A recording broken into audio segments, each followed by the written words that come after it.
Pendant 17 longues années, Céline Dion a porté un secret que le monde n'a jamais vu. Il ne s'agissait pas d'un scandale qui avait fait la une des journaux, ni de l'effondrement d'un mariage ou d'une liaison cachée. C'était quelque chose d'infiniment plus terrifiant parce que cela menaçait le don unique qui avait défini toute son existence. Cela a commencé doucement dans sa gorge, le seul endroit où aucun chanteur ne peut se permettre de perdre le contrôle. « Maintenant tu peux me montrer. » Et c'est ce qui arrive, dira-t-elle plus tard, la voix tremblante. « C'est très difficile pour moi. » Ces mots portaient le poids de près de 2 décennies passées à mener une bataille invisible en prétendant que tout allait bien. Au début, elle se convainquait que ce n'était qu'un épuisement.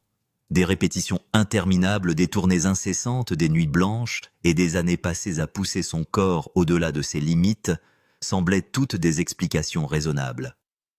Elle a continué à sourire devant les caméras, a continué à se placer sous les projecteurs et a continué à offrir des performances, à couper le souffle, comme si rien n'avait changé. Nuit après nuit, le public l'entendait chanter « Quand je rêve, je te vois, je te sens », sans jamais réaliser que derrière chaque note parfaite, elle essayait désespérément de dépasser une peur qu'elle pouvait à peine s'admettre.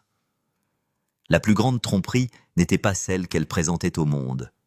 C'était celui qu'elle se répétait chaque jour. Puis tout a changé en 2022.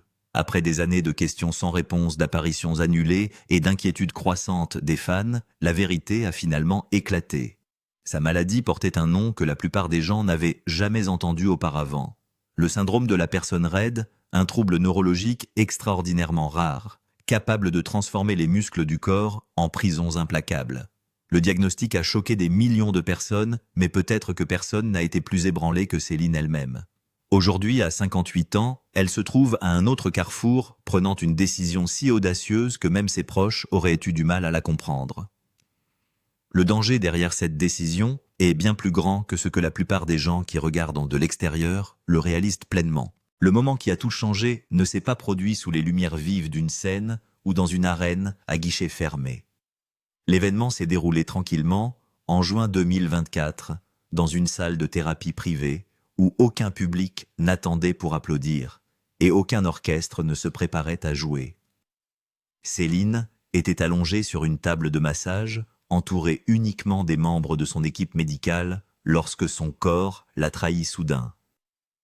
Sans avertissement, un violent spasme a commencé dans un pied avant de remonter dans sa jambe, de grimper dans son torse, de s'étendre dans ses bras et de finalement s'emparer des muscles de son visage. En quelques secondes, chaque partie de son corps était convulsée de manière incontrôlable, mais elle restait complètement consciente à chaque moment d'angoisse. Elle a crié de douleur alors que le personnel médical se précipitait pour la stabiliser, sachant exactement ce qui se passait, mais totalement impuissant à l'arrêter. Ils lui ont administré un spray nasal de diazépam, un médicament réservé aux urgences neurologiques graves, tandis que l'épisode s'est poursuivi pendant plusieurs minutes terrifiantes. Tout au long de cette épreuve, les caméras ont continué à enregistrer. Ce qui a rendu ces images presque insupportables à voir n'était pas simplement la violence des spasmes eux-mêmes, mais le fait déchirant que Céline n'ait jamais perdu connaissance.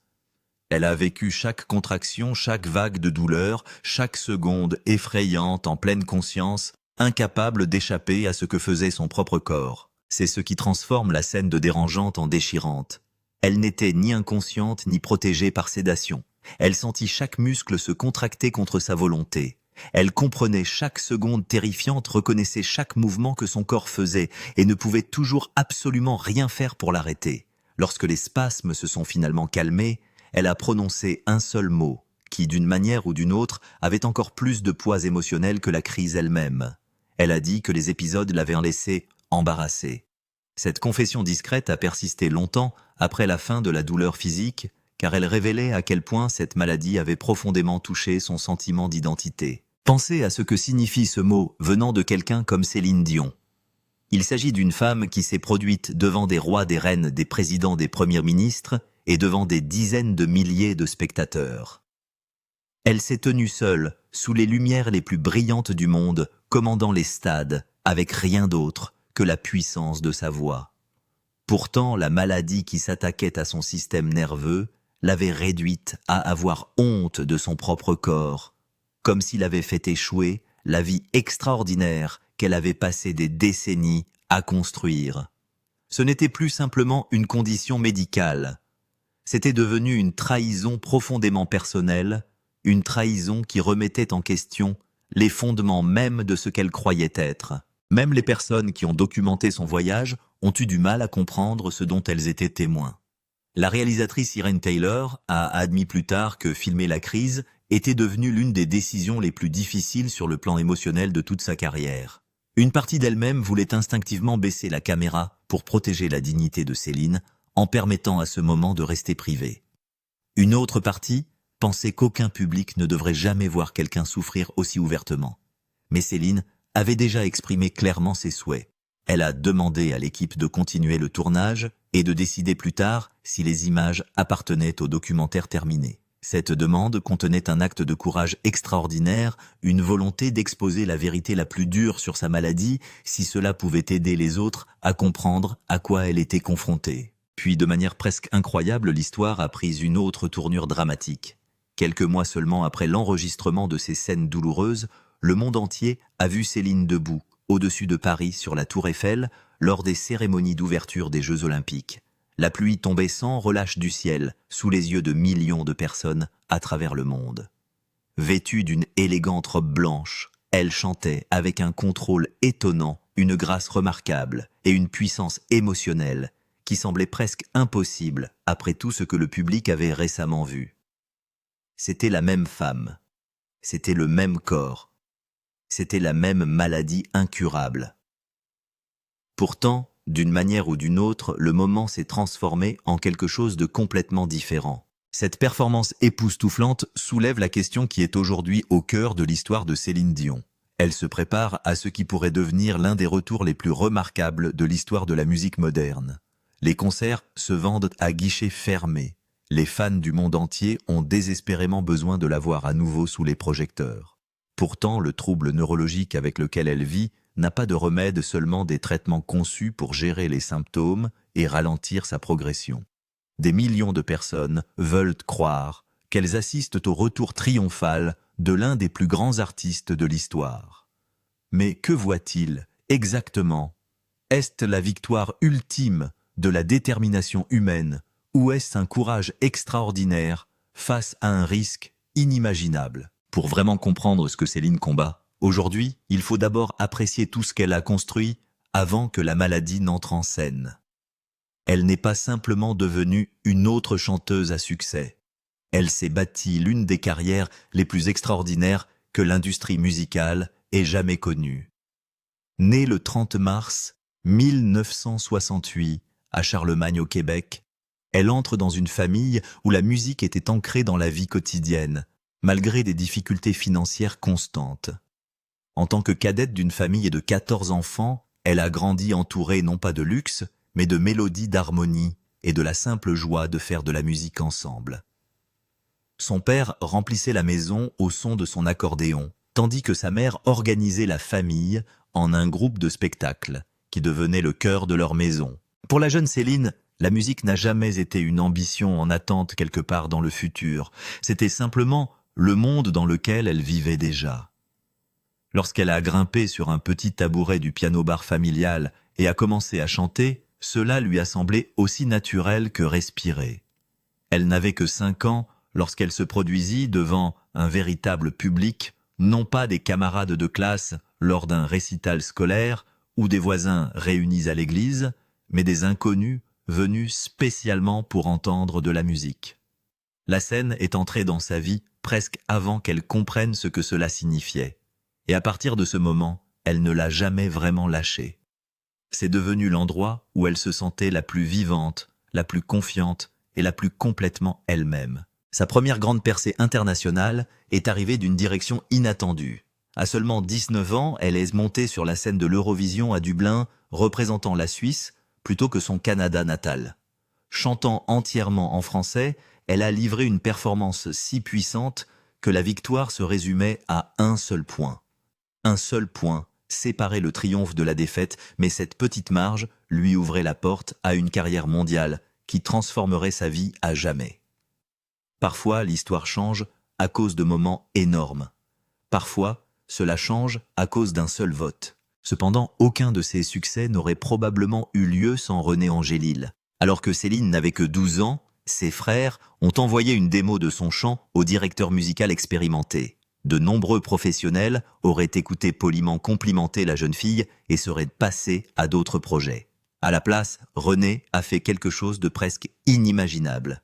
Il croyait tellement en son talent extraordinaire qu'il a hypothéqué sa propre maison pour financer son premier album. C'était un acte de foi qui a changé à jamais leur vie. Il est d'abord devenu son manager, puis au fil du temps, il est devenu son plus proche confident, le grand amour de sa vie, et finalement son mari. Leur mariage a duré 22 ans, et sa présence constante est devenue indissociable à la fois de sa carrière et du cœur émotionnel de sa musique. Lorsque René est décédé d'un cancer de la gorge en janvier 2016, la perte s'est étendue bien au-delà de la fin d'un mariage. Il a tranquillement remodelé le paysage émotionnel de la vie de Céline, d'une manière que de nombreux auditeurs ne commenceront à comprendre que plus tard. Son absence persistait derrière chaque représentation, chaque interview et chaque décision difficile qui suivait. Pourtant, malgré un chagrin personnel inimaginable, l'ampleur de ce qu'elle avait déjà accompli restait presque impossible à comprendre. Plus de 200 millions d'albums vendus dans le monde. My Heart Will Go On devient l'une des chansons les plus reconnaissables jamais enregistrées. 5 Grammy Awards. Une carrière qui traverse les générations, les langues et les continents. Puis il y a eu Las Vegas où Céline a accompli quelque chose que peu d'artistes avaient imaginé possible. Sa résidence à New Day a fait bien plus que battre des records de fréquentation ou générer des revenus extraordinaires. Cela a fondamentalement transformé l'industrie du divertissement en prouvant que les plus grandes stars du monde n'avaient plus besoin de passer leur vie en tournée sans fin pour rester des attractions mondiales. Elle a redéfini ce que pouvait devenir une résidence de concert. Lorsqu'elle est revenue plus tard pour une deuxième résidence, elle a franchi une autre étape étonnante. Même aujourd'hui, l'histoire des résidences de concert de Billboard classe Céline Dion aux premières et deuxièmes positions les plus rentables jamais enregistrées. Elle n'était plus simplement une artiste à succès. Elle était devenue une institution, un symbole de cohérence si remarquable que le public a progressivement cessé de se demander si quelque chose pourrait un jour la ralentir. C'est précisément pourquoi ce qui s'est passé ensuite semblait presque impossible à accepter. Pendant des décennies, Céline a vécu dans un corps et une voix qui semblaient pratiquement imparables, capables de délivrer nuit après nuit des performances vocales impossibles, avec une fiabilité à toute épreuve. Puis presque imperceptiblement, quelque chose a commencé à changer au plus profond de son système nerveux. La transformation s'est produite si doucement que presque personne ne l'a remarqué au début. Pas le public, pas les critiques, pas même Céline elle-même. Avec le recul, il semble presque incroyable qu'elle ait réussi à porter ce fardeau invisible pendant 17 longues années avant de finalement révéler la vérité. Pourtant, cette lutte cachée allait finalement devenir le chapitre déterminant de l'une des vies les plus extraordinaires de la musique. Dans son documentaire, Céline révélait qu'elle vivait avec des symptômes depuis environ 17 ans avant de finalement recevoir son diagnostic en 2022. 17 ans. Cela signifie que les fans l'ont regardée chanter, sourire, saluer et terminer ses concerts nuit après nuit alors qu'elle luttait tranquillement contre quelque chose qu'elle ne pouvait pas expliquer. Ce qui rend cela encore plus douloureux, c'est là où tout a commencé. Cela a commencé dans sa gorge. Pour un chanteur, c'est l'endroit le plus effrayant où quelque chose puisse mal tourner. Elle l'a décrit comme des spasmes vocaux. Sa voix se durcirait, le contrôle échapperait. L'instrument qu'elle avait passé sa vie à maîtriser a soudainement cessé de répondre de la manière qu'elle connaissait si bien. Au début, elle a essayé de l'expliquer. Peut-être qu'elle était fatiguée, peut-être qu'elle avait trop travaillé, peut-être que le repos résoudrait le problème. Ces explications avaient du sens à l'époque. Après tout, elle avait joué pendant des années à un niveau épuisant.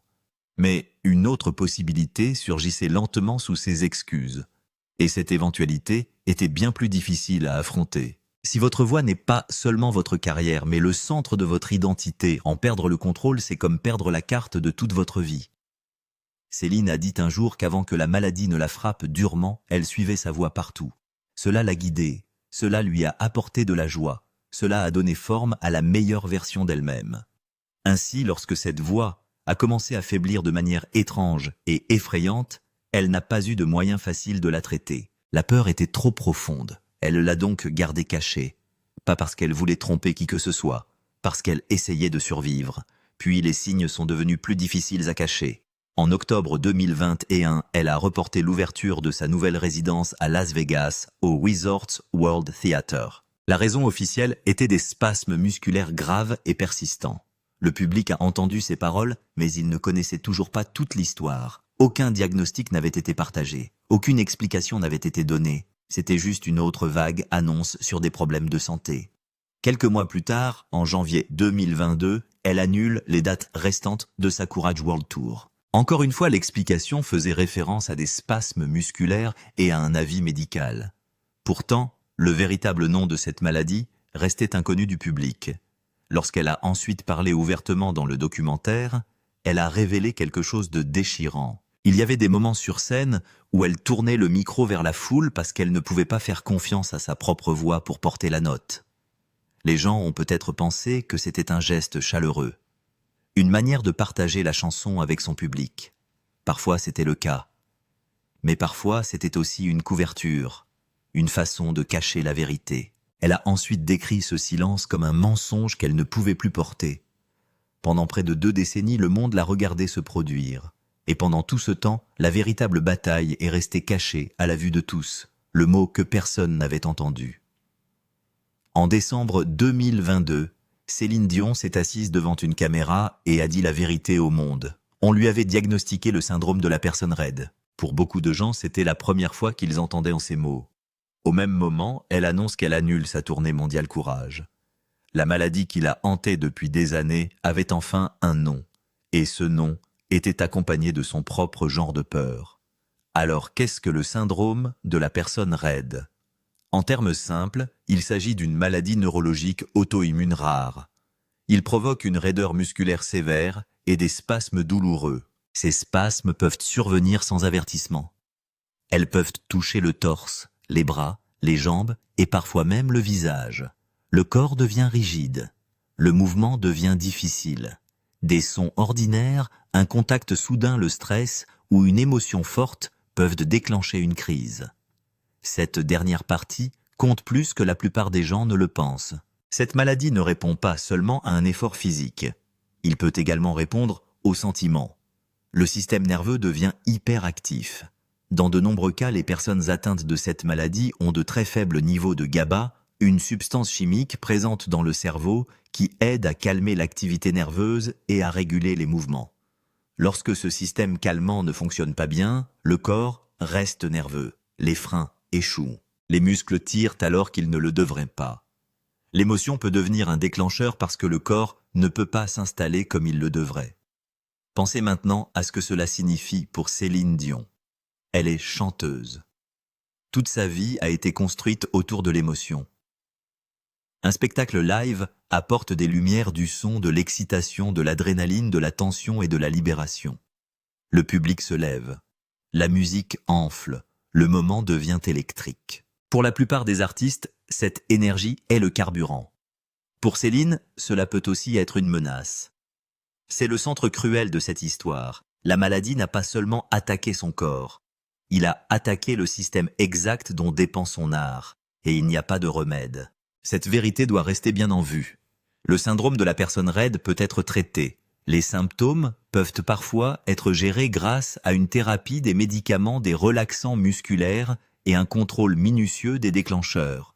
Pourtant, gérer ne signifie pas disparu. La maladie reste. Cela peut se stabiliser pendant un certain temps. Cela pourrait empirer. Cela peut surprendre même les personnes qui le traitent. Alors quand le monde dit que Céline Dion fait son grand retour, le mot semble simple.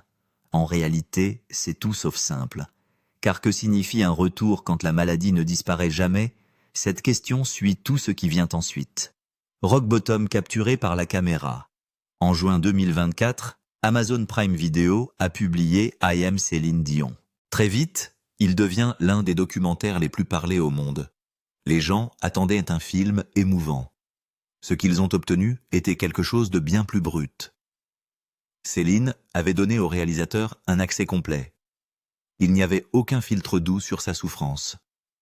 La caméra a vu les médicaments. Il a vu la thérapie. Il a vu le coût privé d'une vie publique. Et à la fin du film, les spectateurs se retrouvaient face à une scène que beaucoup d'entre eux n'oublieraient jamais. Plus tôt dans la journée, Céline se trouvait dans un studio d'enregistrement pour travailler sur la musique du film Love Again. Plus tard, elle a suivi une séance de thérapie. Elle était allongée sur une table de massage pendant que son thérapeute en médecine du sport Terryl Lobo travaillait avec elle. Puis les spasmes ont commencé. D'abord ses mains puis ses pieds, puis son corps se contracta dans une crise totale. Son thérapeute a rapidement compris ce qui se passait. Il l'a déplacée, l'a soutenue et lui a donné le spray nasal. La crise a duré plusieurs minutes. Pendant tout cela, elle est restée éveillée. La réalisatrice a déclaré plus tard que c'était l'un des moments les plus difficiles de sa vie. Elle voulait aider. Elle voulait que la caméra disparaisse. Pourtant, Céline avait déjà fait son choix. Continuer à filmer. Décider plus tard. Et quand est venu le temps de monter le documentaire, Céline a regardé cette scène douloureuse et a fait un autre choix. Elle leur a dit de le garder. Cette décision en dit long sur qui elle est. Elle n'a pas montré au monde son pire moment pour choquer les gens. Elle l'a fait parce qu'elle voulait que les gens comprennent à quoi ressemble réellement cette maladie. Elle voulait que ceux qui vivent avec des maladies rares, une douleur invisible et une peur constante se sentent vus. Vient ensuite l'un des moments les plus révélateurs de tout le film. Une fois la crise terminée, après la douleur, après l'impuissance, après toute la peur qui régnait dans la pièce, Céline se lève. Elle sort. Et d'une manière ou d'une autre, c'est elle qui réconforte le réalisateur. Cette image porte tout le poids de son histoire. Même au milieu de l'effondrement, quelque chose en elle s'étend toujours vers l'extérieur.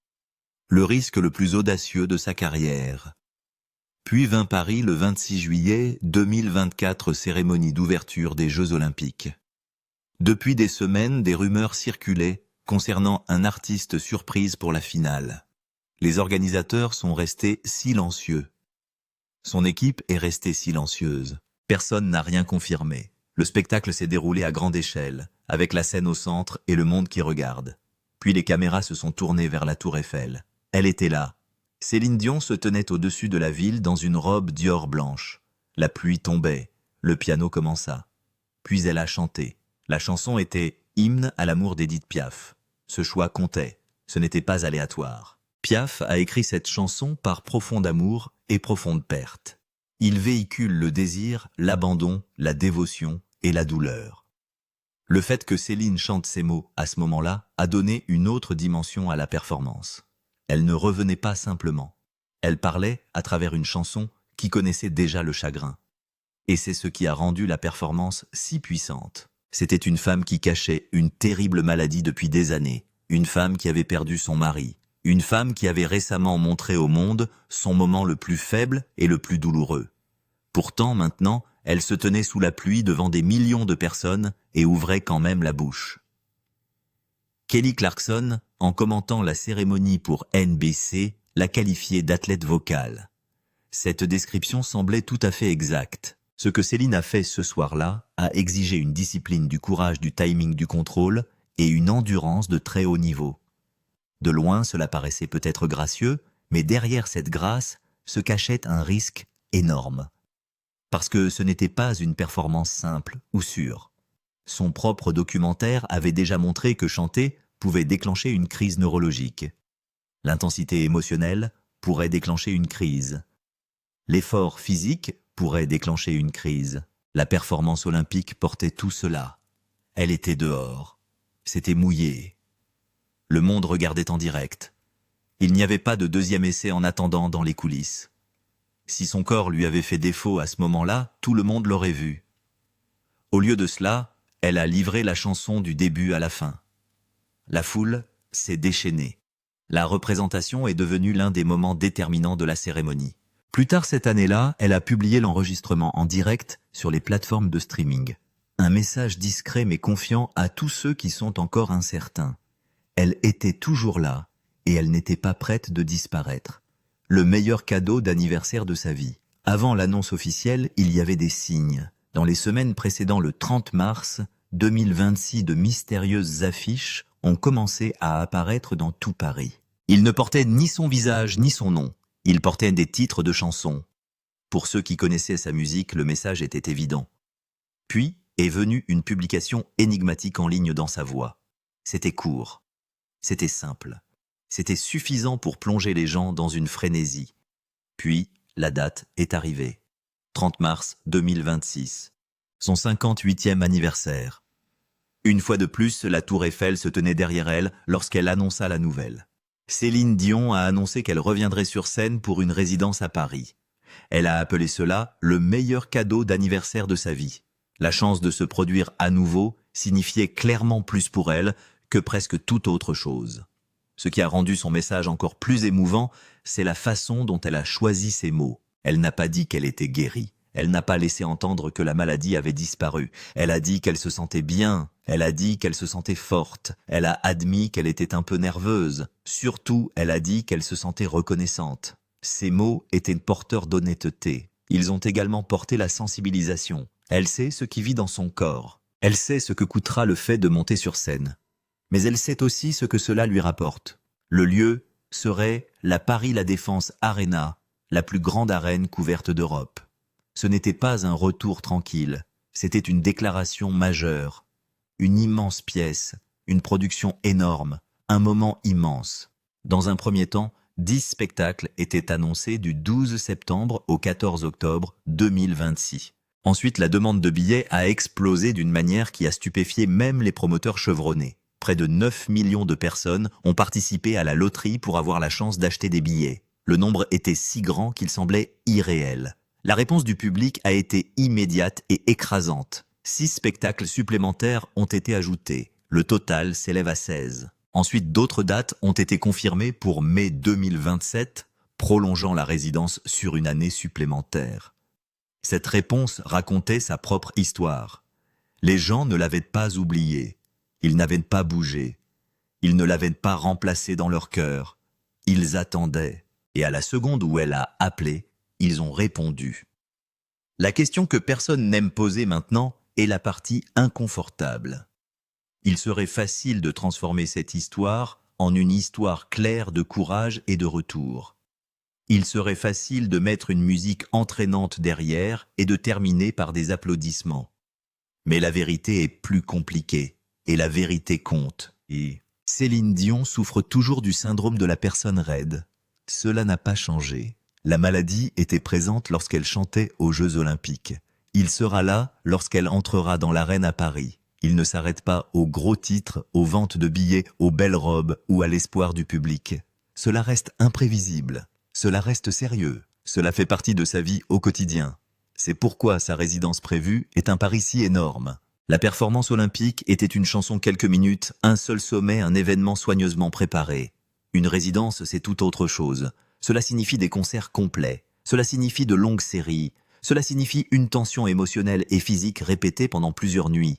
Cela signifie récupération, puis plus d'efforts, puis plus de récupération, puis un autre spectacle. Cela signifie faire face aux mêmes déclencheurs encore et encore dans un laps de temps très court. Cette différence est énorme. Son documentaire montrait déjà ce que le chant peut faire à son système nerveux lorsqu'il va trop loin. La scène apporte des lumières, du bruit, de l'adrénaline, des attentes, des souvenirs, des émotions et de la pression. Toutes ces choses peuvent alimenter exactement ce type de surstimulation. Sa maladie se transforme en danger. Les questions que les gens se posent discrètement ont donc du sens. Son corps pourra-t-il résister à tant de rendez-vous ? Que se passe-t-il si elle doit reporter ne serait-ce qu'un spectacle ? Que se passe-t-il si un épisode survient au milieu d'une représentation devant des milliers de personnes ? Ce ne sont pas des questions cruelles. Ce sont des gens honnêtes. Quiconque se soucie vraiment d'elle devrait pouvoir y faire face. C'est aussi pourquoi cette histoire suscite des tensions même dans ces moments les plus prometteurs. La préoccupation n'est pas de savoir si Céline Dion compte. Bien sûr, elle compte. La question est de savoir si une femme atteinte d'une maladie neurologique chronique incurable et évolutive peut continuer à faire la chose la plus exigeante qu'elle ait jamais faite. Et la seule réponse véridique est la suivante. De toute façon, personne ne sait pourquoi elle fait cela. Malgré toute cette incertitude, elle continue de se diriger vers la scène. Et la raison devient claire quand on écoute attentivement ce qu'elle a déjà dit. Céline connaît le risque mieux que quiconque. Elle connaît la douleur. Elle connaît la peur. Elle sait ce que l'on ressent lorsque son corps se bloque et refuse d'obéir. À un moment donné, au cours de ses pires règles, elle a déclaré qu'elle prenait 80 à 90 mg de Valium par jour, juste pour marcher, avaler et fonctionner. Elle sait ce que signifie essayer de chanter et d'entendre le silence là où devrait être sa propre voix. Il n'y a donc aucune illusion ici. Elle n'est pas négligente. Elle choisit. Et son choix repose sur une simple conviction. Elle a dit que si elle ne pouvait pas courir, elle marcherait. Si elle ne peut pas marcher, elle rampera. Le problème n'est pas la vitesse. Le fait est qu'elle a l'intention de continuer. Cet esprit est réapparu dans l'une de ses réponses publiques les plus acerbes. Avant la première de son documentaire, une journaliste a décrit son absence d'une manière suggérant une perte, un déclin et une finalité. Céline a répondu en 2 mots « Je ne suis pas morte ». Cette ligne reflète tellement qui elle est, c'est direct, c'est clair. Cela ne laisse aucune place à quelqu'un d'autre pour écrire la fin, alors qu'elle est encore là, en train de la vivre. Il y a aussi quelque chose de plus profond derrière sa décision de revenir. À la maison, ses 3 fils la regardent évoluer dans cette vie. Ils ont déjà vécu une perte. Leur père, René Angélil, est décédé en janvier 2016, quelques jours seulement, avant le 15e anniversaire de leur fils aîné. Céline a expliqué à quel point sa performance est étroitement liée à sa mémoire. Sur scène, elle se sent toujours connectée à lui. La musique le ramène à elle d'une certaine manière. Cela signifie que la scène n'est pas simplement l'endroit où elle travaille. C'est aussi là que l'amour, le chagrin, la mémoire et l'identité continuent de se rencontrer. Son documentaire montrait la souffrance, certes, mais il faisait aussi quelque chose de plus. Cela a donné forme à une maladie que beaucoup de gens n'avaient jamais vue auparavant. Cela rendait visible la douleur privée. Pour les personnes vivant dans des conditions invisibles, cela comptait. Ils pourraient enfin regarder quelqu'un de puissant et de célèbre et dire « c'est ce que l'on ressent ». Et c'est peut-être l'une des vérités les plus profondes dans tout cela. Pour Céline Dion, s'éloigner de la musique pourrait coûter plus cher que continuer. La maladie demeure, qu'elle chante ou non. De toute façon, cela reste dans son corps. Pourtant, la scène lui donne toujours quelque chose qu'elle ne peut pas facilement remplacer. Cela lui donne un sens. Cela lui donne une connexion. Cela lui donne un moyen de rester elle-même au milieu de quelque chose qui essaie sans cesse de lui enlever des morceaux de soi. Si vous manquez cela, vous manquez le cœur de toute l'histoire. Septembre arrive maintenant. La date se rapproche. 12 septembre 2026. La Défense Arena Nanterre, aux portes de Paris. 45 000 places. Une foule à guichet fermé. Le premier concert complet que Céline Dion aura donné depuis mars 2020. Essayez d'imaginer ce moment. Les lumières s'éteignent. La pièce devient silencieuse. Pas totalement silencieux car une arène ne l'est jamais vraiment. Mais calme d'une manière particulière, une foule devient silencieuse lorsqu'elle sait que quelque chose de rare est sur le point de se produire. Quelque part derrière la scène, une femme d'une 50aine d'années se tient dans le noir et attend son signal. Elle porte dans son corps une maladie neurologique incurable. Son équipe médicale est à proximité. Ses fils sont peut-être quelque part dans le bâtiment. Et au plus profond de sa mémoire, René est peut-être là aussi, à la manière d'un être cher qui peut encore être présent longtemps après la mort. Conservez maintenant 2 possibilités à la fois. Une possibilité est belle. Cela pourrait devenir l'un des plus grands retours que la musique moderne ait jamais connu. 16 nuits de preuve que la maladie n'a pas effacé la voix que les gens aiment. 16 nuits de pouvoir d'émotion et de défi. Le genre de retour dont les gens parlent depuis des années, car ils remodèlent ce qu'ils croient qu'un être humain peut endurer et encore créer. L'autre possibilité est effrayante. Son corps pourrait lui faire défaut sur scène. Un spasme pourrait survenir. Une crise pourrait se dérouler en public. La scène qu'elle aime le plus pourrait devenir le lieu où sa maladie la rattrapera aux yeux du monde entier. Les 2 possibilités sont réelles. C'est pourquoi cette histoire est si importante. C'est important parce que Céline sait que les 2 sont réels et elle choisit toujours d'avancer. Pour des millions de personnes vivant avec une maladie chronique, ce choix signifie quelque chose. Non pas parce que cela transforme la souffrance en slogan, non pas parce que cela rend la douleur belle. C'est important parce que cela montre la vérité. Une personne peut avoir peur et continuer. Une personne peut être fragile tout en étant courageuse. Une personne peut connaître le risque et néanmoins dire oui à la vie. C'est là que cette histoire atterrit enfin. Il n'a jamais vraiment été question de savoir si Céline Dion ira bien. Ce mot est trop petit pour ce à quoi elle est confrontée. La vraie question est de savoir si elle veut vivre pleinement dans le corps qu'elle possède avec tous les risques que cela comporte. Tout ce qu'elle a fait suggère que la réponse est oui. Septembre arrive. Maintenant, le monde attend d'entendre ce que sa voix fera.